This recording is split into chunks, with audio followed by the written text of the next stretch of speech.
Hello नमस्कार साथियों, आप सभी का डीबीएस परिवार में दिल खुलकर स्वागत है। आज के इस सेशन में हम सभी लोग होम साइंस पेपर वन का गेस क्वेश्चन देखेंगे। सेशन की बात की जाए तो जो 2021 से लेकर 24 वाले सेशन के लिए वीडियो काफी इंपॉर्टेंट होने वाली है।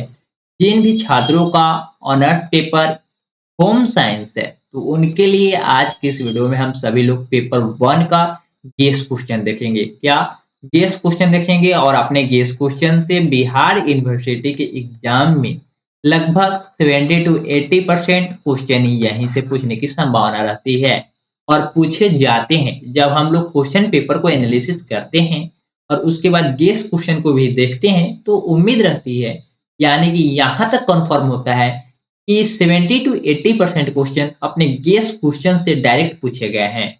तो उम्मीद आप कर सकते हैं कि इस बार भी सेशन 2021 से 24 वाले के लिए पेपर वन का होम साइंस में यही क्वेश्चन पूछने की संभावना होगी। आगे बढ़ेंगे क्वेश्चन नंबर वन के साथ, ज्यादा टाइम ना वेस्ट करेंगे। यहाँ पे सबसे ऊपर ही आप हेडिंग में देख सकते हैं क्या लिखा गया है, TDC part one. TDC part one home science paper one guess question है। ये सारे क्वेश्चन आपके एग्जाम में आने की संभावना है, लेकिन बहुत सारे स्टूडेंट हो सकता है कि आप वीडियो को यहीं पे स्किप करके चले जाए, तो आपको जाने से ज्यादा हेल्प नहीं होगा। आपके पास बहुत सारे स्टडी मटेरियल है, तो अभी तक आप लोग अपना गेस क्वेश्चन की आपको आवश्यकता क्यों पड़ी? आपका स्टडी मटेरियल से तो आपका पढ़ाई हुआ नहीं। तो चलिए, अभी भी आपके पास टाइम है, 5 से 7 दिनों का जो भी टाइम आपके पास बचा हुआ है, उसमें भी अगर आप थोड़ा-सा जो मैं आपको बता रहा हूँ, अगर उससे उस प्रकार से फॉलो कर लेते हैं, तो आपके एग्ज़ाम में कुछ काफ़ी बेहतर नंबर आ सकता है। तो चलिए, सबसे पहले आपके एग्ज़ाम में 10 क्वेश्चन पूछे जाएँगे। 10 क्वेश्चन में से 5 क्वेश्चन का ही आंसर देना है। चाहे आप क्वेश्चन नंबर 1, 2, 3, 4, 5 का आंसर दें, 5, 7, 8, 9, 10 का आंसर दें। कोई भी क्वेश्चन आप 5 क्वेश्चन को सिलेक्ट करना है और 5 क्वेश्चन में से 5 10 क्वेश्चन में से 5 क्वेश्चन का आंसर आपको देना है। जो सिलेक्ट करेंगे उसका आंसर आपको लिखना होगा। कितने शब्दों में लिखना है, कितने पेज में लिखना है ऑनर्स पेपर में, इसके बारे में जानकारी इसी वीडियो में हम लोग डिस्कस करेंगे। तो पहले देख लेते हैं कि क्वेश्चन नंबर 1 में आखिर कहा किया जा रहा है, इसका आंसर हम लोग लिखेंगे कैसे। तो सबसे पहले क्वेश्चन नंबर 1 में आपसे कहा जा रहा है कि आयरन के स्रोतों, कार्यों एवं कमी से होने वाले रोगों का वर्णन करें। सबसे पहले एक धातु, या आप कह सकते हैं कि शरीर में आयरन पाया जाता है। आयरन पाया जाता है। आयरन हमें मिलता कहाँ है शरीर को? आयरन हमें शरीर को किस चीज से मिलता है? आयरन के स्रोत के बारे में आपको डिस्कस करना है। आयरन का कार्य क्या है, इसका भी डिस्कस करना है। आयरन की कमी से हमारे शरीर में कौन सी रोग होते हैं, इसके बारे में भी वर्णन करना है। यानी कि आयरन से संबंधित जो भी पॉइंट आप पढ़ सकते हैं, वो सभी पॉइंट को आप पढ़ लेंगे और आपके एग्जाम में निश्चित रूप से यह क्वेश्चन आने की संभावना रहेगी। मैं गारंटी नहीं देता हूँ, लेकिन एग्जाम के बाद निश्चित रूप से क्वेश्चन यहीं से रहते हैं। तो चलिए आगे बढ़ते हैं क्वेश्चन नंबर सेकेंड की ओर। क्वेश्चन नंबर सेकेंड में कहा जा रहा है कि पोषणीय पदार्थों के महत्व क्या है? पोषणीय पदार्थों के महत्व क्या है? आप लोग सोच रहे होंगे कि पोषणीय पदार्थों का महत्व से क्या समझना है? हम लोग जैसे अनाज के रूप में गेहूं, चावल खाते हैं ना, वह उस पदार्थ को क्या कहेंगे?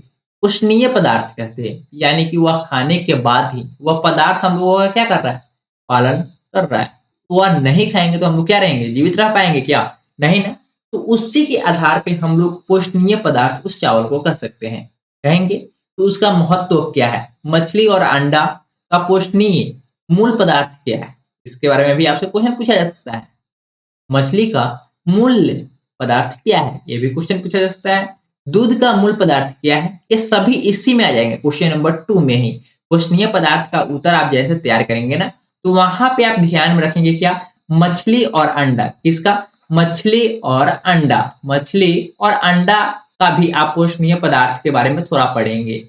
और दूसरा है इसी में दूध। किसका? दूध के बारे में। तीसरा आप अंडा के बारे में और मछली के बारे में। ये कम से कम 2 चीज के बारे में आप निश्चित रूप से क्वेश्चन नंबर 2 में पोषणीय पदार्थ में पढ़ेंगे। आगे बढ़ते हैं क्वेश्चन नंबर 3 की ओर, और इसको डिस्कस करने के बाद हम लोग थोड़ी सी कुछ नोटिफिकेशन के बारे में जानकारी प्राप्त करेंगे। उसके बाद फिर से हम लोग आगे बढ़ेंगे। क्वेश्चन नंबर 3 में आपसे कहा जा रहा है कि विटामिन डी कौन सा? विटामिन डी और ए के स्रोतों का वर्णन करना है। आपके एग्जाम में कोई एक ही विटामिन पूछा जा सकता है, या तो डी या तो ए। कौन सा? या तो डी पूछा जाएगा या तो ए पूछा जाएगा। लेकिन कभी काल हम देखते हैं क्या, सी भी पूछता है, लेकिन इस बार ज्यादा चांस है कि विटामिन डी या तो ए, इसी दो में से कोई एक विटामिन पूछा जाएगा। तो आप ये दोनों विटामिन को तैयार कर लीजिएगा आंसर इसका। आंसर देखिए, रटने की कोई फायदा नहीं है आपके एग्जाम में। आपके एग्जाम में रटने से कोई फायदा नहीं है। रट कर जाएंगे, 5 पेज रटेंगे तो ध्यान में कितना रहेगा, 2 पेज 2.5 पेज याद रहता है, इससे ज्यादा याद रहता भी नहीं है।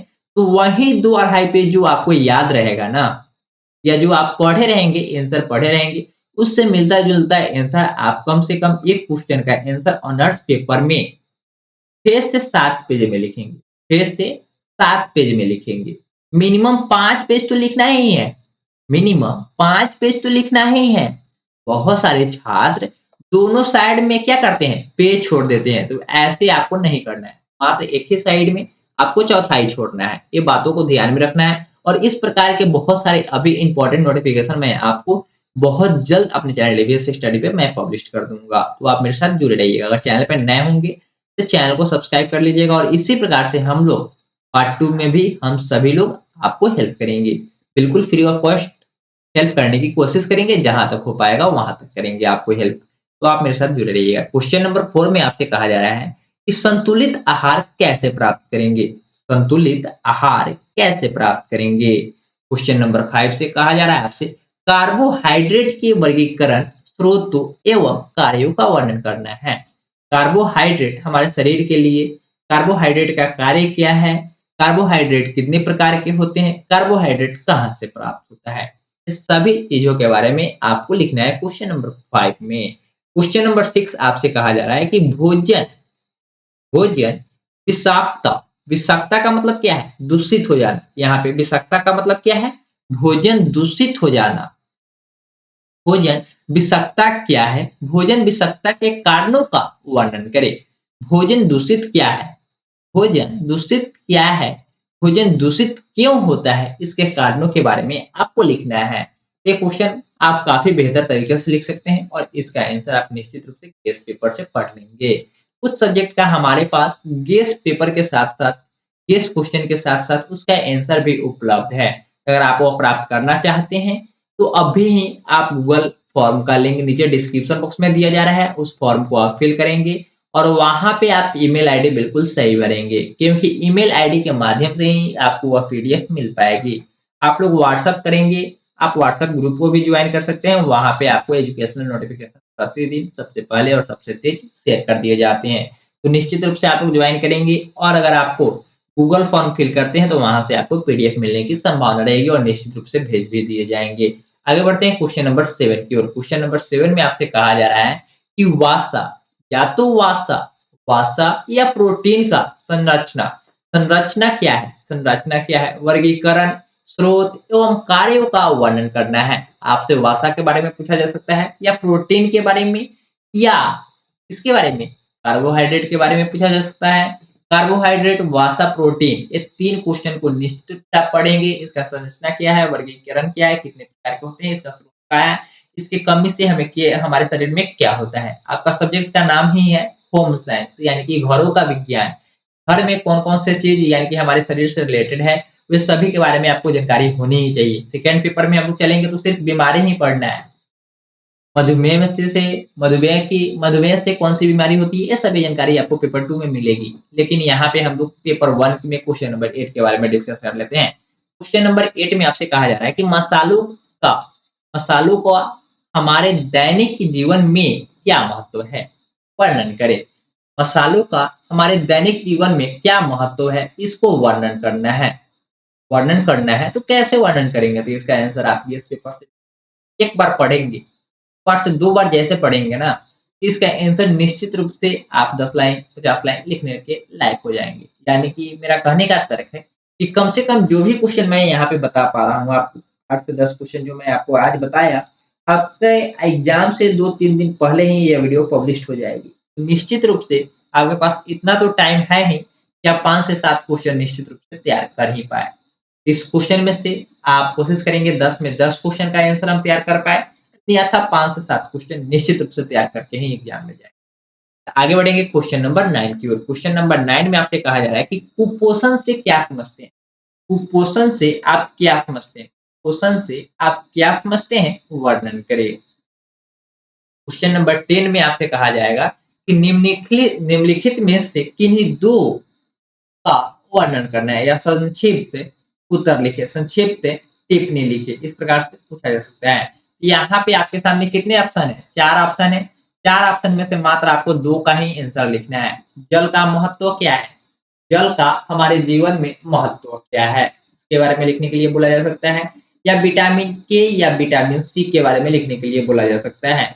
इसके बाद है भोजन में मिलावट से आप क्या समझते हैं? भोजन में मिलावट का क्या तुक है, क्या अर्थ है? पेय पदार्थ क्या है, इसके बारे में लिखना है।